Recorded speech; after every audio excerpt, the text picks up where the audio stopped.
Helping wind, tee it high, let it fly. It is 6:50 a.m. We are at Sierra Pines. This is the first hole. It's so early we got there, the range hadn't even opened yet. Trying to take advantage of a helping wind, and I completely lose it. I know where it is. I end up just missing this one in the haze of the morning and not being able to see the ball leave. I ended up putting this one in pretty good position. I'm just a little sandwich out here. I'm pretty close to the green. There's lots of green to work with to get it back there. I feel like I'm just going to hit a smooth sand wedge and leave myself a 2-putt for an easy par to start. But a little rusty in the morning, no warm up other than a few putts, and I leave this one really, really short. Doesn't really matter how much you talk to it. There isn't enough coffee. It hasn't woken up yet. Coffee. Coffee now!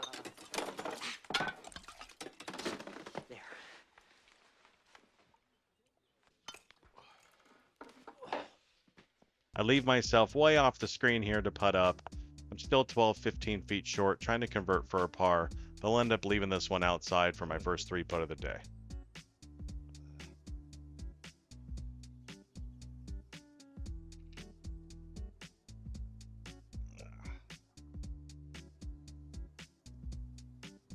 On to the second hole, trying to redeem myself a little bit. Another short par 4.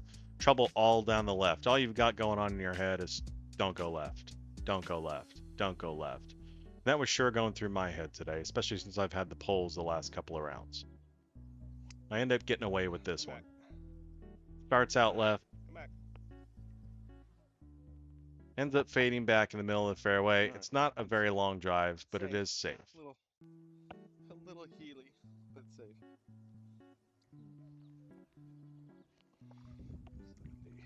70 yards.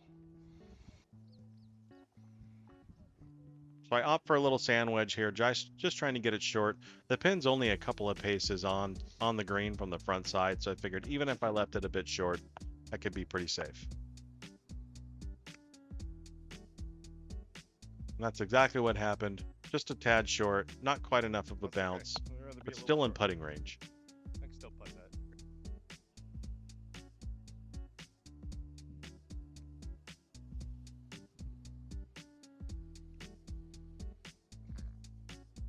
A little farther away than I had hoped, but I'm able to roll this one in for a nice easy par. All right, par. Yeah, that's the name of the game. Don't go in the lake. So here we go, another par 4. Big lake on the right-hand side, right in the landing area. So I end up bailing out a little bit here on the left. It does come back just a hair, and even though I'm off far side left, it's still in good shape. Yeah, well struck, wrong direction. Okay, 120. Pitch much. So you heard it, 120 into the wind. I'm playing a little pitch and wedge here. This one ends up getting in nice and tight. Be right, please. Please be right. End up with this little sucker for a birdie. This would be my first birdie attempt of the day, my real legit one. I misread that just a bit, but end up tapping in for a par. There you go. Par. Lucky enough to get to play with my dad and my brother on this round. This is the first par 5 of the course. It's a shortish par 5. I don't know, it's maybe around 470, 480. And I got another case of the lefts going on. So pulled this one left a little bit. It's going to be a little off the fairway, but in okay position. Little left. Little left. Hybrid somewhere safe. That would be good. I've still got about 230 or 240 to the green. I'm not going to make it in this thick rough, so I have to just have a little hybrid and get some more safe, just somewhere down the fairway.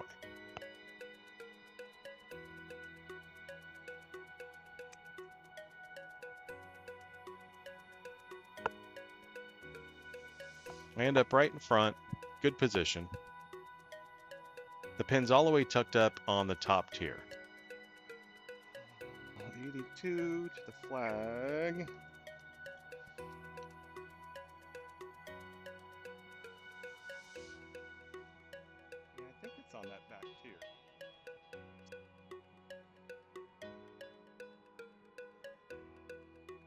definitely want to make sure I get all the way back to the top tier.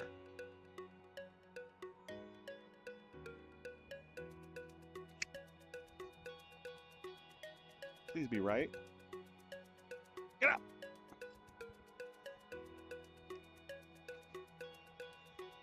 Well, now you got me scared. I'm scared, Dad. I'm scared. I did end up making it on the top tier. Maybe a touch that. Maybe just a little. And my dad's putt coming up the hill, he fired it right on by, thinking it was going to be going way faster than I thought. I got really lucky here and pocketed one in for a birdie.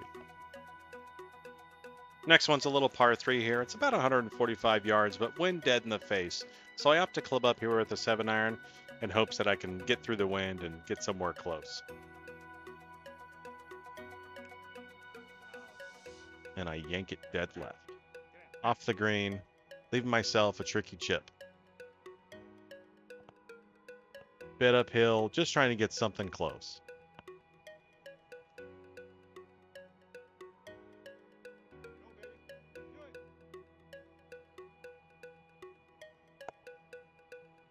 I give myself a decent attempt here. Oh, I killed it. Stop. But the old flat sticks let me down one more time. I'm going to tap this one in for a bogey.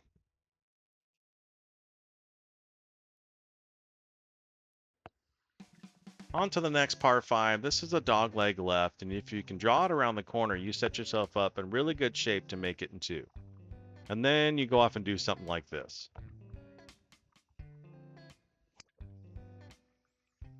Left again. I end up just off the fairway on the left-hand side. The hero play is left of that tree, cut it around, get close to the green, putt for eagle. Super low percentage shot. I'm just thinking, be safe. Be safe.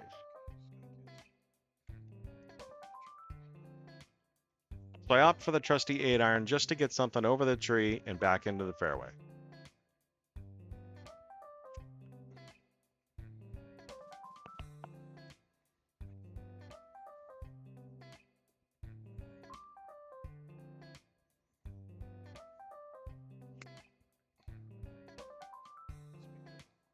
That ends up being the smart play, and I end up only about 80 yards from the pin.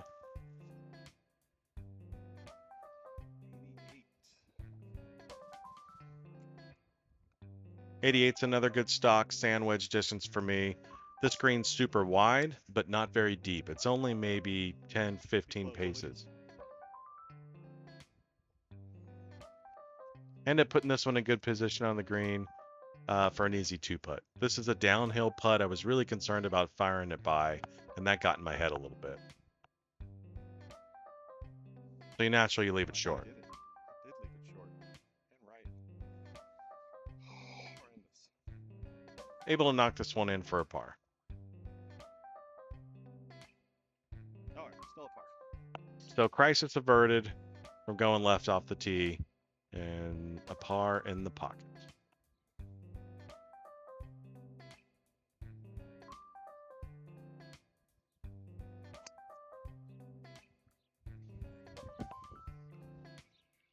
It's burning up on re-entry. It's a little high. Indeed, I hit it really high.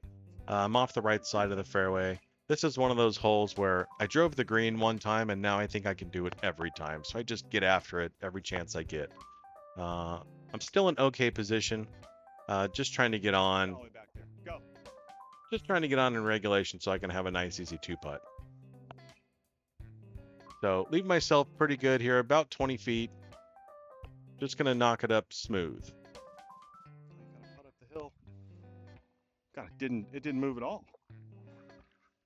It was dead straight. It really wouldn't have mattered, Mark. You didn't get it all the way there anyway. So I'll tap this one in for a par and walk away to the next hole. I think with the wind, I'm gonna go a club up. So the flag's about 152-ish yards away. I ended up going with a 7-iron just because the wind's all up in your face. And I thought I hit this one perfect and was eyeballing an ace. Oh, be right. Go in the hole. Get out. Oh, short. Holy crap. I don't know if this is the right play.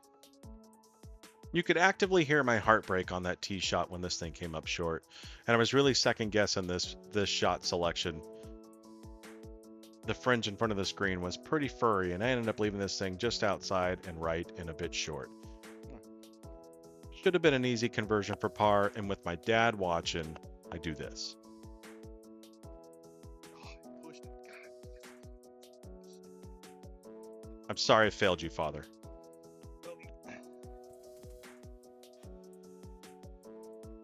So on to hole number 9. The play here is this little tree just to the right of the green.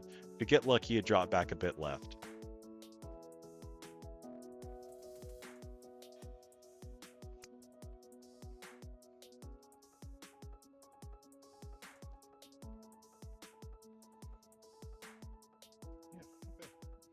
I'll take it.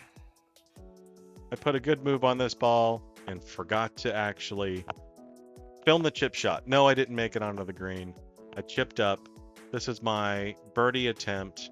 I leave it just a little short and outside, but a good lag from there, and I'll tap this one in for a final par. It's uphill for sure. I'm gonna break a little to your left.